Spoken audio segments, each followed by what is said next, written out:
La falsa gloria cubana, una clase dirigente inepta y negligente. ¿Cómo están, amigos? Bienvenidos a Noticias Importantes.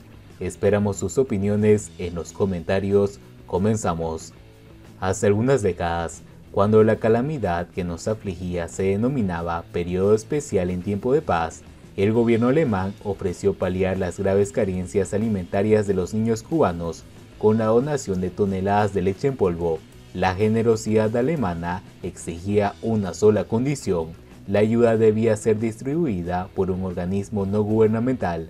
La Iglesia Católica era una institución no gubernamental con estructura territorial necesaria para llevar a buen puerto la encomienda, pero la respuesta de los camaradas del Ministerio de Relaciones Exteriores, MINREX, a los obispos cubanos fue clara: preferían, según sus propias palabras, que los niños cubanos tomaran agua con ceniza antes que leche si tenían que ser distribuidas por la Iglesia.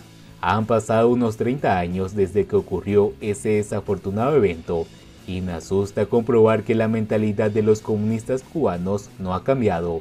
Prefieren los riesgos de un incendio que hizo peligrar la ciudad de Matanzas a cursar una petición formal de ayuda al gobierno de Estados Unidos de América. Podrían haber protegido vidas y ahorrado sufrimiento y hasta recursos para emplearlos en la guerra que libran contra el pueblo de Cuba, que es a muerte. El voraz incendio de la base de supertanqueros de Matanzas, con víctimas humanas, daños económicos y ecológicos aún por cuantificar, obedece a la ineptitud y la negligencia congénita de la clase dirigente, que solo es eficaz en la represión, como se demostró con la orden presidencial de guerra civil entre cubanos, las redadas masivas, las golpizas indiscriminadas, las excesivas condenas de cárcel a los manifestantes pacíficos del 11 de julio. El régimen no tendrá un ápice de compasión por el pueblo que dice representar y defender de unos fantasmagóricos peligros y agresiones.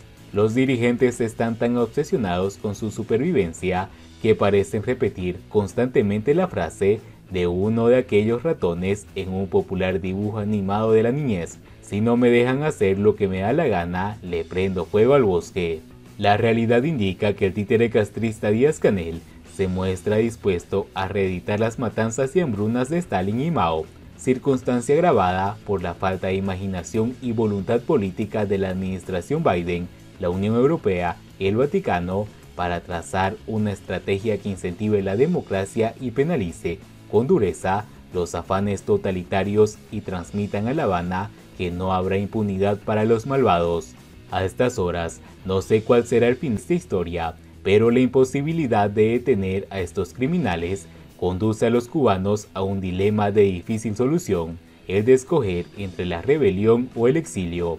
También queda la opción del sometimiento, pero son tan grandes las penurias y tan ostensible la humillación que cada vez son menos los que están dispuestos a aceptar ese estado de pasiva esclavitud. Tampoco sé lo que ocurrirá cuando llegue la hora de la violencia ciudadana y la estampida. Solo sé que se verán horrores y que el poeta cantor deseará no haber escrito nunca aquellos lamentables versos que hablaban de hundirnos en el mar antes de traicionar la falsa gloria que se ha vivido. Siguiendo con las noticias, los americanos y la terca realidad noquearon al gobierno cubano. El peor gobierno posible en uno de los momentos más dramáticos de la historia de Cuba. El gobierno norteamericano, prudente y cortésmente diplomático, evidencia La Habana hasta que las mentiras y medias verdades del Palacio de la Revolución no dejó otra opción que comunicar lo que muchos cubanos sabían y comentaba. Cuba no pidió ayuda a Washington para afrontar el gravísimo incendio en la base de supertanqueros de Matanzas.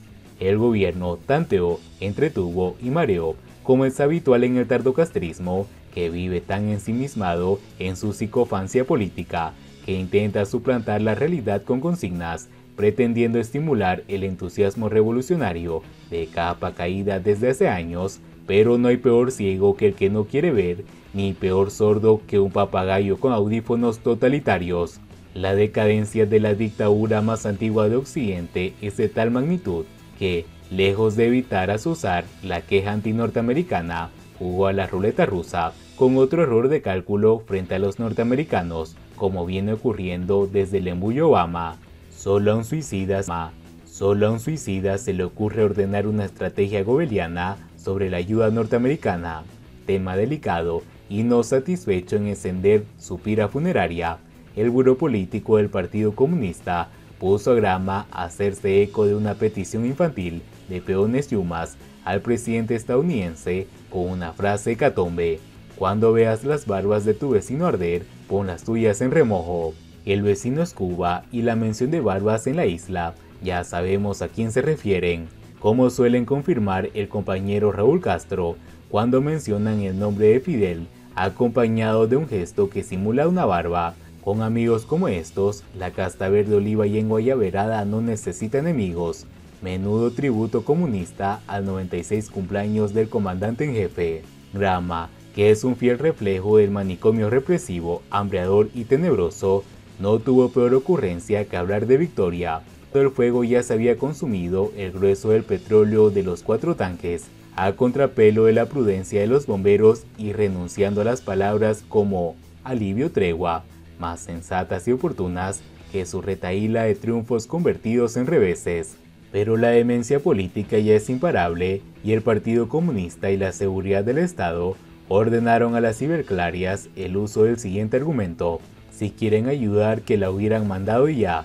Los necios siempre confunden valor y precio, y cualquier estudiante de secundaria básica sabe que las ayudas en caso de desastre exigen una evaluación previa de los daños e identificación de las necesidades, salvo de que la utopía de La Habana pase porque la administración Biden mandara millones de dólares para decidir a su antojo y conveniencia cómo y en qué gastarlos. Solo a un bobo solemne se le ocurre ordenar tal pirueta, sabiendo que los miembros de las brigadas de respuesta rápida digital están necesitados de demostrar su obediencia temeraria a cambio de migajas y que no podían cuestionar el tono boomerang de tan aturdidora y pueril guayabota de pinar.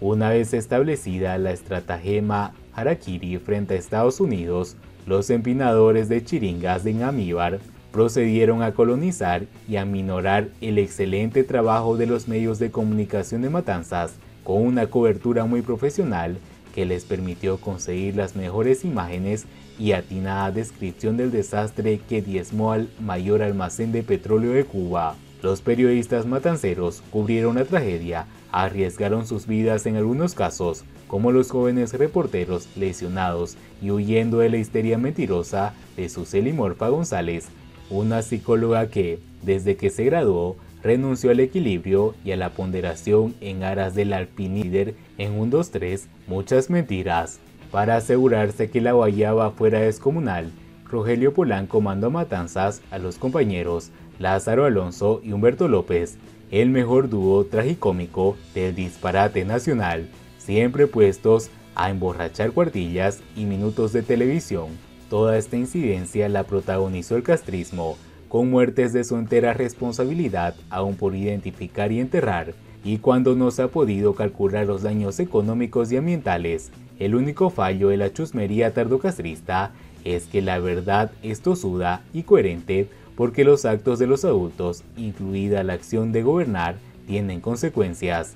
Culpar a Estados Unidos de los males de Cuba y administrar pobreza funcionó hasta que Moscú dejó de creer en lágrimas. Desde entonces, la economía cubana ha sido ruina, con el altibajo de Hugo Chávez, pero Raúl Castro no tuvo timbales para afrontar el vendaval Obama, y sus continuistas están cosechando lo que sembró el general aquella tarde remota en el Gran Teatro de La Habana, cuando Estados Unidos tendió la mano y él prefirió el hielo.